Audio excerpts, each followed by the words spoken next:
Hello and welcome to Out Nerdy. I'm Paul. I hope you're all good this Saturday afternoon. Today I want to talk about something, a book that some of you may have read, some of you may not have read. That is World War Z. And I know they made a film about it and it was shockingly bad. And the film has very, very little to do with the events of the book.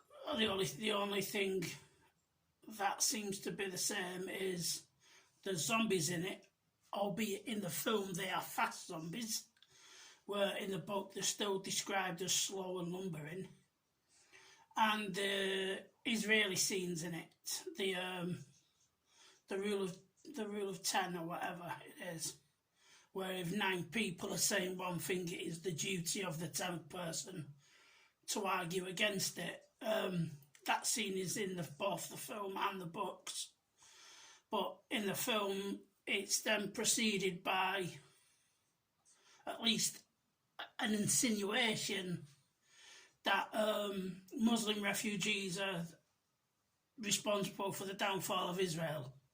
Because obviously in the film it shows them waiting to get in, and then they start crying and sobbing, and it attracts all the zombies' attention, and then Israel is no longer. I saw what you did there, that wasn't very subtle. But in the book, obviously if you've read it, you'll know that it's rather different. I first discovered the book earlier this year. I had it on an audiobook, and I'm going to assume that it's because of the voice actors as well, but it was riveting. I really, really couldn't put this down.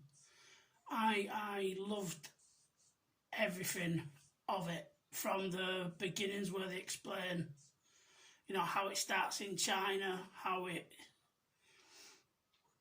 then progresses throughout the world, where there's small-scale special forces actions to try and limit or stop the spread of the zombie virus, to the Great Panic and almost the fall of man, for want of a better way of putting it.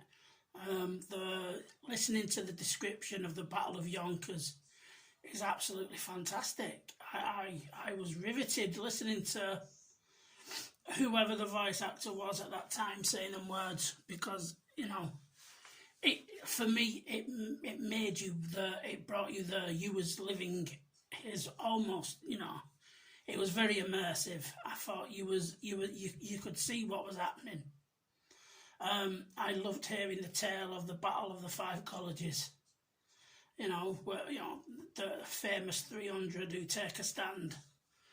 Things like that. I mean, the film, you can't really compare them, other than they've got zombies in the name.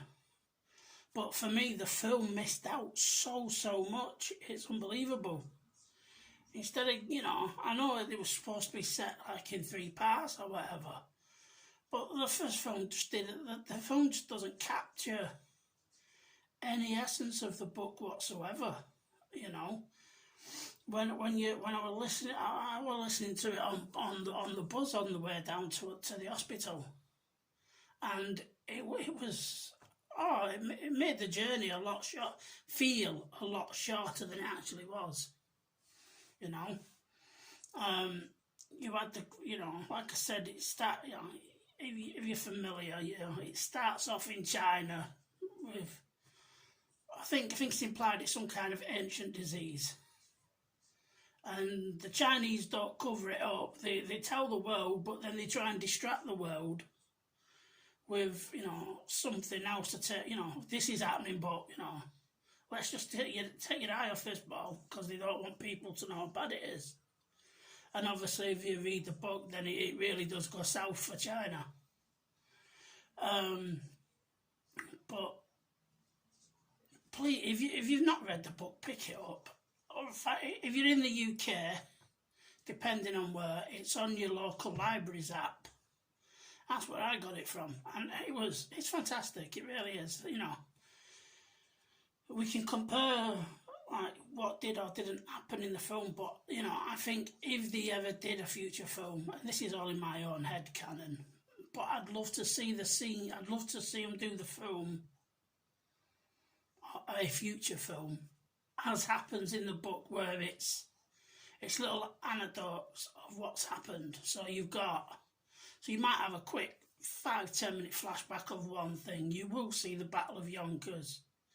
You know, you will see, you know, the Battle of the Five Colleges. You will see, you know, the Great Retreat to wherever that nation has gone as its final stop line.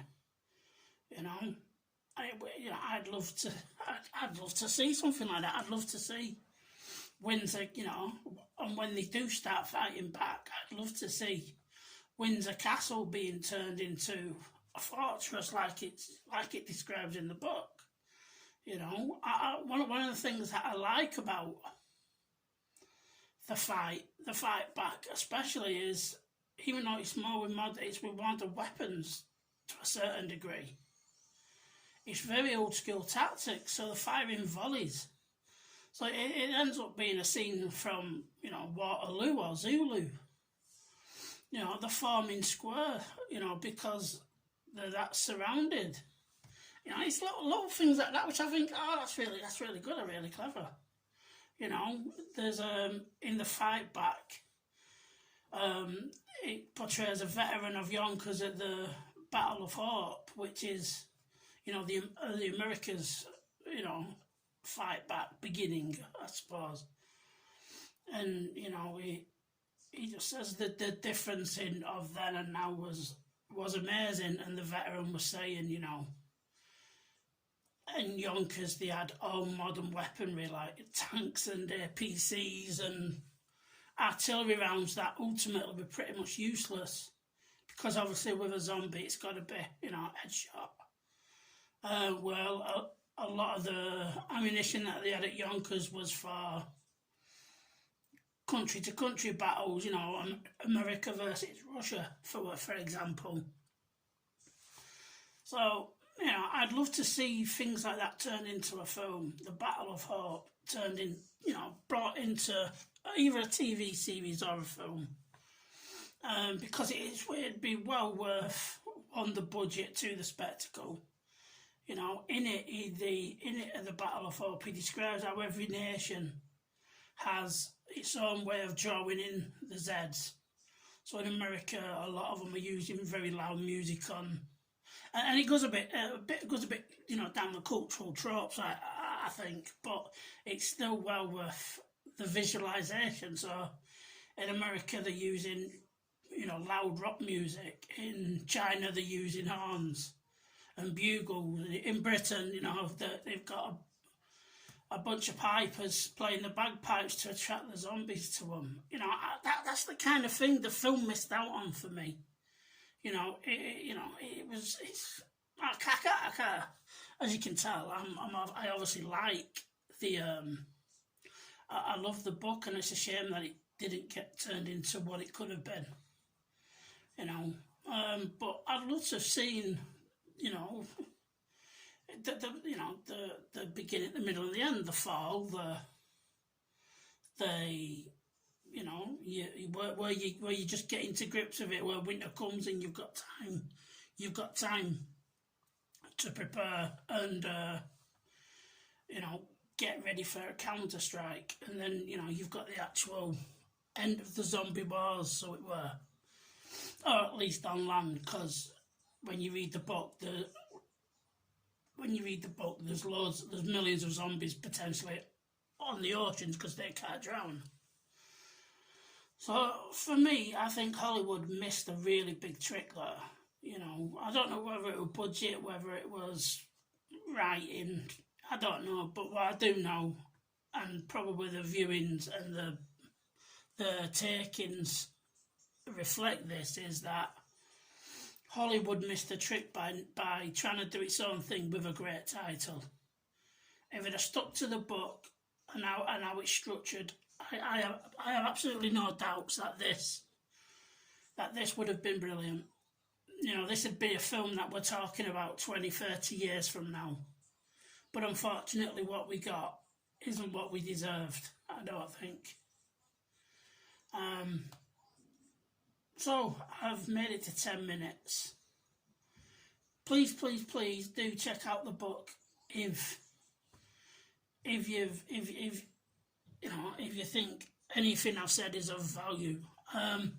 The game as well. Let's just briefly touch on the game. That's nothing to do with the book either. It's just a continuation of the film where you've got. Oh, it's just a rubbish game. It's 4 separate missions doing nothing.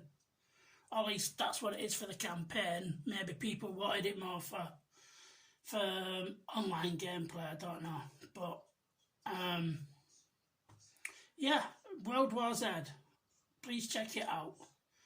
I've rambled off enough, so I'm going to leave it here. Please like, share and subscribe if you did like the video.